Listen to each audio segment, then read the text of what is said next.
A single word could destroy your life in Viking society. Not just your reputation, your legal rights, your place in your family, and your ability to survive. That word was Argr.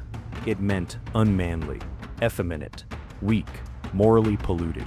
If someone called you Argr in public, it was not just an insult, it was a formal accusation, one with legal consequences. You could be forced into a duel. You could lose the protection of your family. You could be declared an outlaw, a man with no name, no rights, and no one to stop others from killing you on sight. If you are new here, subscribe to our channel. We bring you the parts of the history that were designed to be forgotten and explain why they mattered. Let us know where you are watching from. We read every comment, and your support helps us keep telling the stories others skip. In the Norse world, masculinity was sacred, and to be called unmanly was not just shameful, it was a kind of death. This is the true story of how the Vikings punished men they believed were too soft, too passive, or simply too different. And how in their world there was only one thing worse than dying: becoming a man unworthy of being remembered. In Viking society, masculinity was more than an expectation, it was a legal category. Being a man meant you had rights, protection, and status. But those things were not automatic. You had to prove you deserved them through courage, dominance, and public strength. If you failed to meet those expectations, the law could remove your identity as a man. One word could trigger that process: Argr.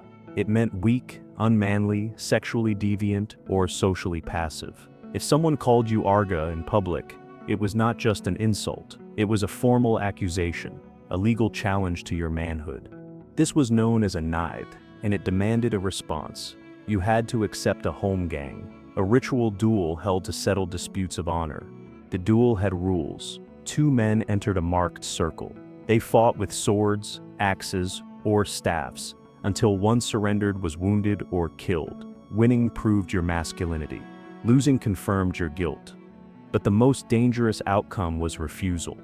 If you refused the challenge, it was taken as proof that the accusation was true. In that moment, you were no longer legally recognized as a man. You could be declared an Útlagr, an outlaw. That meant you lost all protection under the law.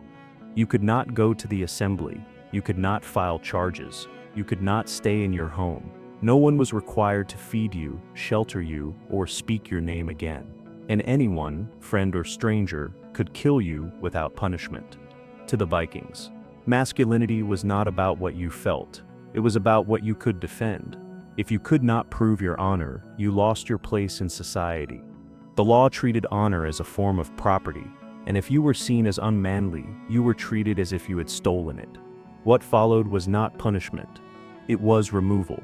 From your community, from your family, and sometimes from history itself.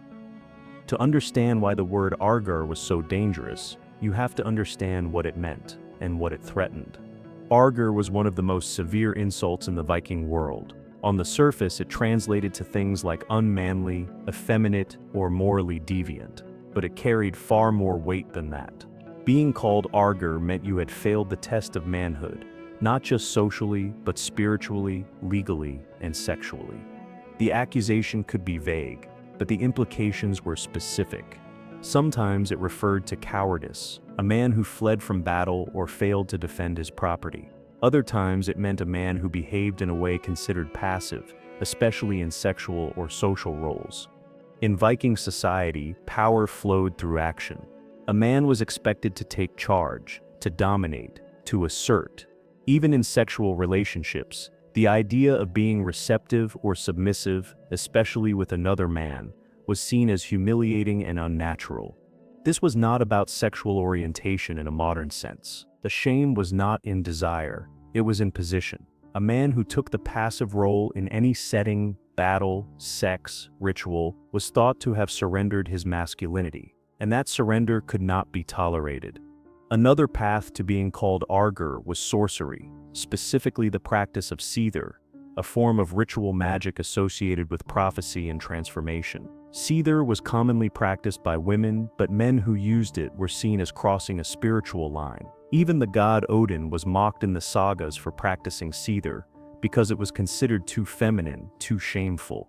This shows how deep the fear went. If even a god could be tainted, no man was safe. To be labeled Argr was not just to be called weak. It was to be marked as corrupt, polluted, and dangerous to the moral order of society. You were no longer seen as a flawed man. You were seen as not a man at all. And in Viking law, that meant you no longer belonged among the living. Once a man was accused of being Argr, he had only two options: fight or lose everything. The accusation was not just social, it was a knife, a formal challenge to your identity as a man. It demanded an answer.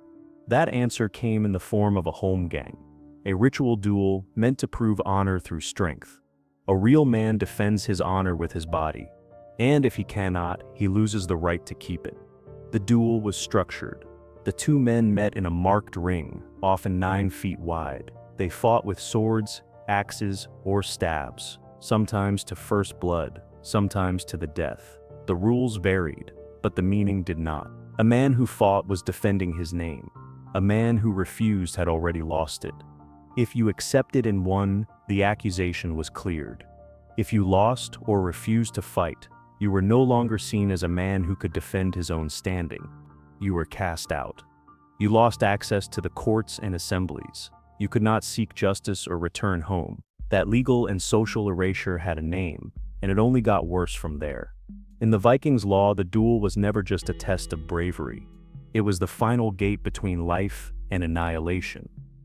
For the Vikings, there was no prison. If a man was found guilty of something unforgivable, murder, sorcery, or failure to answer an accusation of being Argr, the punishment was Skóggangr. It meant going into the forest. But it was not poetic exile. It was legal annihilation. A man sentenced to Skóggangr became an Útlagr, an outlaw in the truest sense. He lost all rights, all family ties, and all protections under the law. He was not just removed from society, he was officially outside of it. He could not stay in any village. He could not trade, speak at gatherings, or enter another man's home. No one was allowed to feed him, shelter him, or defend him. Helping an outlaw could result in punishment for the helper as well. He was stripped of his name, his honor, and his human status. He was now what Norse law called a Nithingr, a dishonored, polluted being. If he was seen inside any inhabited area, anyone could kill him. No trial, no warning, and no payment owed to his family. In fact, some laws encourage people to hunt outlaws as a form of civic duty. Let him be as a wolf in the forest, the law said. Not a man, not a criminal, but a creature. The land itself became his cage. In the sagas, outlaws live in caves, frozen hillsides, and abandoned huts. They survive on fish, moss, and scraps. But most die quickly, from cold, starvation, or the blade of someone looking to rid the world of a Nithingr. And even that was not the end. The dishonor followed the body. A Nithingr could not be buried in sacred ground. His name would be left out of family stories. Sons and nephews would deny knowing him. In some genealogies, entire branches of the family tree simply end, with no explanation. That was the goal of Skóggangr, not just to kill a man, but to unright him. No justice, no burial, no memory. It is tempting to read Viking punishment for being Argr as a form of ancient homophobia, but that would be a modern misunderstanding. The Vikings did not label sexuality the way we do today. They did not categorize people as gay or straight. What they judged, brutally, was social position. The problem was not that a man felt desire for another man, it was how he expressed it. In Norse culture, masculinity was tied to dominance. A man was expected to act, to control, to take, in battle, in politics. In sex, passivity was shameful. To take the passive or receptive role in a sexual act, especially with another man, was considered unmanly. That is what made a man Argr. It was not about who you desired, it was about whether you were still in control. So yes, men were punished for behaviors that today we might associate with queerness, but not because of identity, because of power roles and cultural rules around masculinity. In Viking law, there was only one safe way to be a man, to be active, forceful, and fearless. Anything else, sexually, socially, or spiritually, was a threat to that system. And Viking law did not tolerate threats. It erased them. In the Viking world, a man's worth was not measured by his thoughts or his values. It was measured by how he fought, how he dominated, and how he upheld the fragile structure of masculine honor. One word, Argr, could take all of that away. And once it did, there was no trial, no redemption. Only exile, silence, and erasure. These laws were not written to correct men. They were written to control them. And when the system decided you no longer fit, it did not just push you out. It made you disappear. If this story helped you see history in a new light, consider subscribing to our channel. We cover the darker corners of the past, the laws, punishments, and cultural fears most people were never meant to remember. Let us know where you are watching from. Your comments help bring these forgotten stories back to life. And remember, in the world of the Vikings, the worst thing that could happen to a man was not death. It's becoming unworthy of being remembered.